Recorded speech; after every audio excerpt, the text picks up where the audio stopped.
Amani al-Shafi and her 3 children have been forced to flee the war 6 times since last October.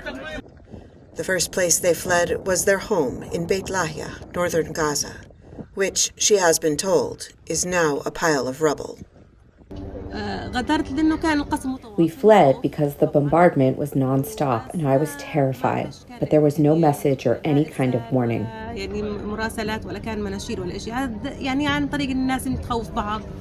Since then, she has moved south multiple times as the war between Israel and Hamas followed.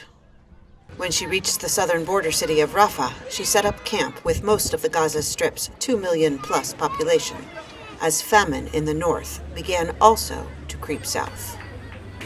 Almost all the hospitals were closed and the water supplies were dwindled before the assault on Rafah began last month. Al-Shafi then traveled back north to this vast campsite in Khan Yunis. Here there's no electricity, cooking gas, running water, and very little food, she says. We can't find even simple things like vegetables, tomatoes. These are the basic things that one can give to the children. There's no oil. We don't have meat that we can afford. There is no affordable fruit or milk or dairy products. The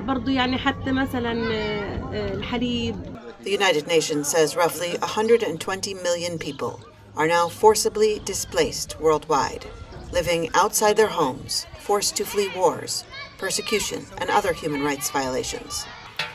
Most people who flee are searching for someplace safe, but in Gaza, residents say there is no such place inside the enclave, so they keep moving to stay alive.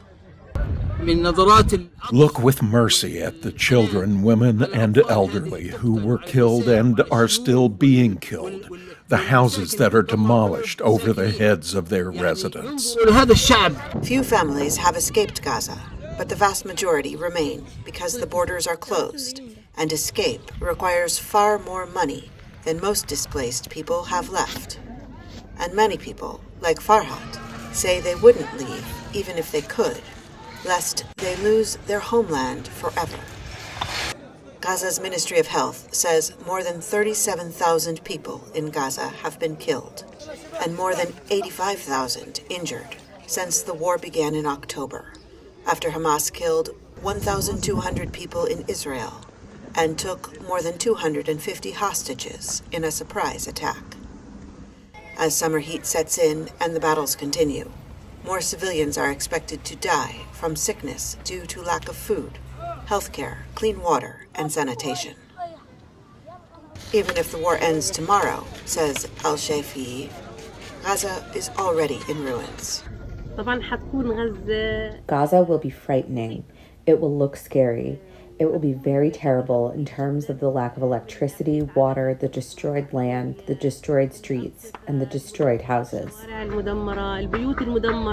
Multiple attempts at peace negotiations have failed in recent months, with Israel vowing the war will end only in their total victory, including the return of all hostages and the dismantling of Hamas. For Nedal Hamdouna, Amjed Tantesh, and Enas Tantesh in Khan Yunis, Gaza, Heather Murdock, VOA News.